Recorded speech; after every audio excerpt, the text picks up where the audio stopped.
चुनाव तो हो चुके हैं साहब संपन्न और सरकारें ले चुकी हैं शपथ, लेकिन पीएम मोदी के 400 पार का नारा और इस पर बहस अब भी थमा नहीं है। अभी भी विपक्ष इस नारे पर सवाल उठा रहा है, लेकिन अब केवल विपक्षी नहीं है जो इस पर सवाल उठा रहा है, बल्कि पहली बार किसी अपने ने भी मुंह खोला है। बिल्कुल, एनडीए के भीतर से भी आवाज उठी है। महाराष्ट्र के मुख्यमंत्री एकनाथ शिंदे ने इस नारे को एनडीए के लिए आत्मघाती करार दिया है। अब की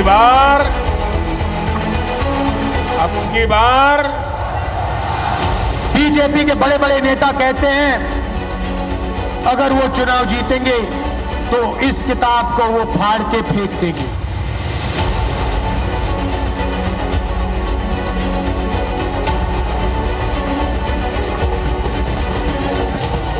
लोकसभा चुनाव में एनडीए को उम्मीद के मुताबिक सफलता नहीं मिली।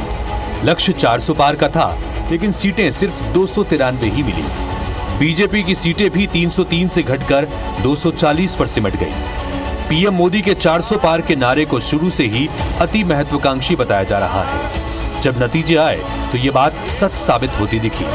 बीजेपी के अंदर से तो किसी नेता ने इस पर सवाल उठाने की हिम्मत नहीं की, लेकिन महाराष्ट्र के सीएम और एनडीए नेता एकनाथ शिंदे ने इस पर अपनी चुप्पी तोड़ी है। शिंदे ने कहा,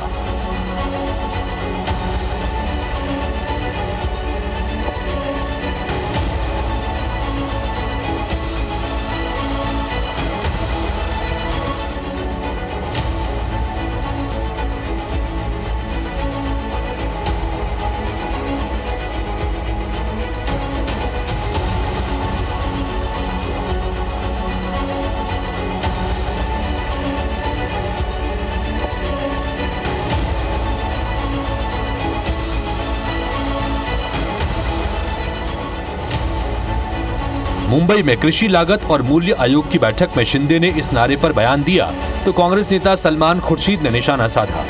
खुर्शीद ने कहा कि बीजेपी नेताओं के ही शुरू में बयान आए थे कि हम संविधान बदलना चाहते हैं। बीजेपी ने कभी साफ नहीं किया कि वो 400 से ज्यादा सीटें क्यों जीतना चाहती है। तो एनसीपी नेता सुनील तटकरे ने एकनाथ शिंदे के बयान को उनका नजरिया बताया।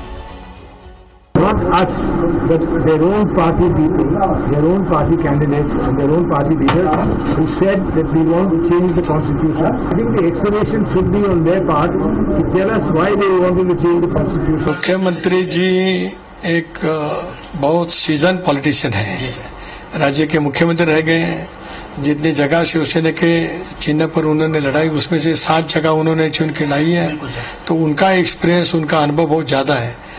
हो सकता है जो कुछ वो बोले वो उनके नजर से ठीक है। लोकसभा चुनाव में पीएम मोदी ने 400 पार के नारे का जमकर प्रचार किया था, तो दूसरी ओर विपक्ष भी इस बात पर जोर देता रहा कि बीजेपी का इरादा विशाल बहुमत के दम पर संविधान बदलने का है।